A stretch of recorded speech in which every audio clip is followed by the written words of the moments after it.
নমস্কাৰ শ্ৰোতাৰ শিক্ষাগুৰুসকল লগতে অসম চৰকাৰ কৰ্মচাৰীসকল আৰু মোৰ ইউটিউব চেনেলৰ ভিডিঅ'ৰ ভিউৱাৰ্ছসকল এখন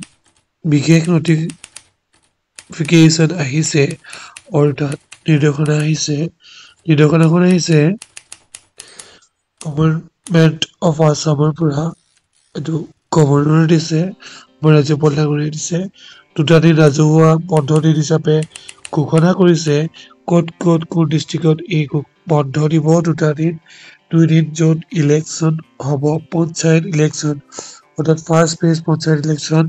2 তাৰিখে হ'ব 2 মে 2025 তাৰিখে আৰু ছেকেণ্ড ফেজ হ'ব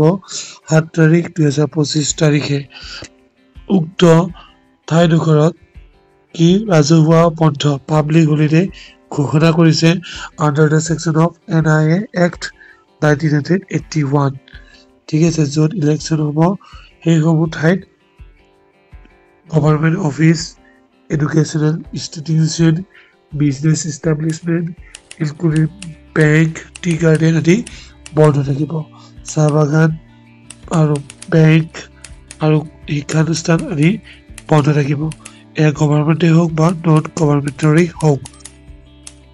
চাৰ্ভেসকল ফাৰ্ষ্ট ফেজ অৰ্থাৎ যেটা পাব্লিক বন্ধ কোন ডিষ্ট্ৰিক্টত থাকিব সেইকেইটা ইয়াত নটিফিকেশ্যন দিয়া আছে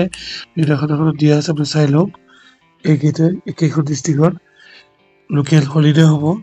পাব্লিক হলিডে হ'ব আৰু ছেকেণ্ড ফেজত ধুবুৰী আৰু চাউথ চালমাৰাত হ'ব পাব্লিক হলিডে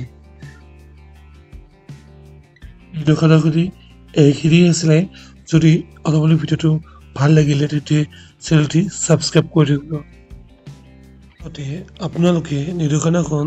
স্ক্ৰীনশ্বট এটা মাৰি থব যিহেতু শিক্ষকসকলে শিক্ষা হেতু এপছৰ জৰিয়তে লিভ এপ্লাই কৰিব লাগে যিহেতু এইটো হলিডে দিছে পাব্লিক হলিডে সেয়েহে আপোনালোকে উক্ত দিন কেইটাত এই নিৰ্দেশনাখন দি এপছন ৰিজন দেখুৱাব পাৰিব এইখিনি আছিলে ভিডিঅ'টি সকলোৰে দিনটো শুভ হওক তাৰে কামনাৰে আজিলৈ এৰিছোঁ ধন্যবাদ